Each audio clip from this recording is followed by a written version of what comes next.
The words hit me like a curse, not whispered but flung into the air of a courthouse where silence was supposed to mean order. Here, silence wasn't order, it was cover. The man who spoke them was a stranger, yet his voice scraped against a wound I'd carried for years. The Northwood County Courthouse stood like a marble lie, polished floors hiding decades of denial, walls lined with portraits of judges who'd never ruled for someone who looked like me. I wasn't there for a fight. I was just filing witness documents. But Officer Grant Kinsley had a different script. "You can't go in with that bag," he barked, his eyes fixed just above my forehead like I wasn't even real. "It's a purse. I have a scheduled appearance for a federal case." "Then wait outside." His smirk deepened. "Dark skin, big bag, you know how that looks." The line behind me shifted. A young lawyer glanced up. "Officer, I think, you want to take her place or keep your license?" Kinsley snapped. The lawyer wilted, shame settling into his shoulders. Murmurs started, always stirring trouble. They never learn. Some stepped back, others smirked. I stayed put. Fort Sterling, Texas, 2007. Training camp. Heat, dust, and eyes that hated before I spoke. "Hey." Rosa Parks in combat boots. "Coffee, soldier." Sergeant Mollery once roared. "You think you deserve respect?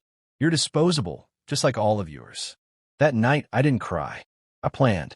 Now, the uniform was different, but the stare was the same. I took a slow breath. "Do you have a warrant to search me?" He hesitated. Power hates hesitation. That's when the side door opened and Judge Arlen Vance stepped in, thunder in his eyes. "Kinsley, what the hell are you doing?" "Detaining a federal witness." "No," Vance cut him off. "You're just displaying your bias in public." The air shifted. The young lawyer spoke, voice tight. "Your Honor." I was threatened into silence. "Noted for the record," Vance said coldly. "More than one trial is about to begin." Whispers died. Eyes followed me as I walked in, heels striking marble like a verdict. The defense table. Peter Elias, sharp-eyed and silent, leaned in. "They don't know who you are yet, do they?" "Not yet." Court came to order. Prosecutor Gregory Weller rose, white-haired, polished. "We intend to prove Kayla Bell was a legitimate threat. Aggressive, non-compliant." Kinsley took the stand, swagger thin as paper. "Describe Mr. Bell's behavior," Weller prompted. "He didn't comply. He was armed. Physically resist." "No," but his attitude was suspicious. Peter stood. "Were you aware Mr. Bell is a decorated veteran?" "No record." "Did you know he was searching for his injured wife in the hospital when you drew your weapon?" Silence. Peter turned to the jury. "He was black." That was enough. "Objection," Weller barked. "Or accurate?" Peter shot back. Vance didn't rule. He just stared at Kinsley until Kinsley looked away. I leaned to Peter. "Play the recording." "You sure?" "They need to see it now." Peter produced a USB. "Your Honor," a short clip from courthouse security, recorded less than an hour ago. On screen, me calm. Kinsley, sneering. My voice. "Do you have a warrant?" His, "Not for people like you." Gasps rippled through the room. Peter wasn't done. "We also have the unedited audio from the night of the incident." Static. Kinsley's voice. Code 6. Black male. Walking with a bag. Looks out of place. "Caleb, I'm looking for my wife. She's in the hospital." Kinsley, "Shut up. Hands up." Then, banged at a juror, covered her mouth.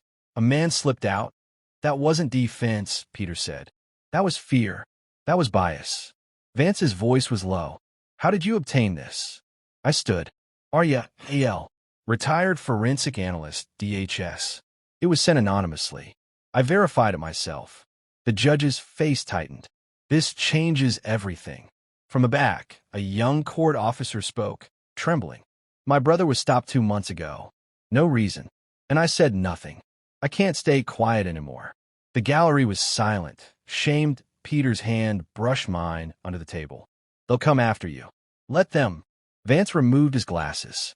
In light of the courtroom, door slammed. 2 black sedans screeched outside. Men in dark suits swarmed in, parting the gallery. Cameras flash. Point. 1 agent faced Weller. "Gregory Weller, you're under arrest for obstruction, evidence tampering, and abuse of power." He froze, then muttered, I didn't think she'd go this far. The agents turned toward me, and in that moment I realized I stepped forward, the weight of every moment leading here pressing against my chest. I didn't go far, I said, my voice cutting through the noise. I just came back for what was mine: truth, respect, justice. For a split second, the chaos seemed to pause. Cameras clicked, flashes burst, and the crowd's eyes tracked the deputies as they led Kinsley down the courthouse steps. His expression was unreadable, but something in his stride was different. The arrogant lift of his chin was gone, replaced by a quiet that felt heavier than his chains. People weren't whispering anymore. They were absorbing. Some stared at him with the hollow disbelief of those who had trusted him. Others watched with a kind of cautious relief, like witnesses to the first crack in a dam they'd always believed unbreakable. And then there were the few who looked straight at me, not with admiration, but with wariness. The kind that said, "You've just made yourself a target." The moment fractured with a single voice from the crowd. What about the others? The ones without cameras, without proof, without anyone to fight for them. It hit like a stone tossed into still water. Conversations rippled. Some people shifted uncomfortably, others nodded grimly. I knew that voice was right. This wasn't an ending. It was the start of something far bigger, far uglier. Peter appeared at my side, his voice low. "What now?" I reached into my bag and pulled out a worn manila folder. Inside, names, patterns, connections. Months of quiet digging. People in positions of power who thought the rules bent to their will. Judges, detectives, prosecutors. Each name had its own small constellation of victims. "We go after the next one," I said. Peter flipped through the first few pages, his brow furrowing. "Where do we start?" I met his gaze. "With the one who feels safest. The one who's already convinced we're not looking." The courthouse loomed behind us as we walked away, shrinking into the misty distance. I couldn't tell if what we'd done today was a true blow to corruption or just another performance for the public. Kinsley's silence. Was it guilt, fear, or a calculated decision to protect the network he'd served? The uncertainty sat heavy in my mind.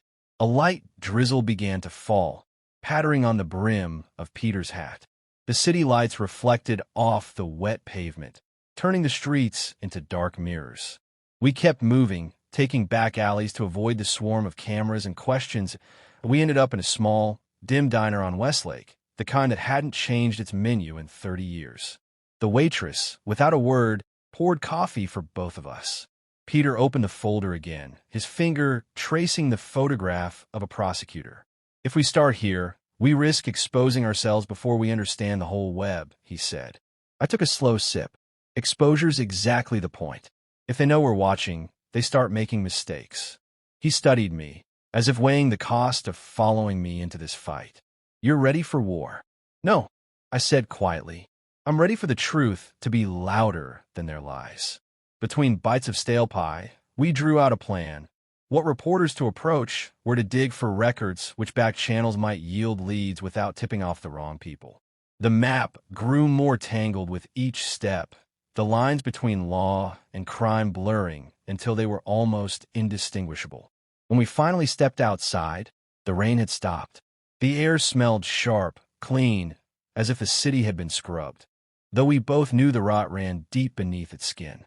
Somewhere, one of the names in that folder was sleeping peacefully, certain their secrets were still safe. Not for long did I glance at Peter. "Tomorrow we start." His answer came without hesitation. "And we don't stop?" I shook my head.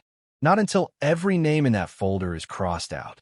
We walked on, the courthouse lights fading into the night behind us, the folder heavy in my hands. Justice, I thought, isn't a verdict. It's the chase. And we were just beginning to run.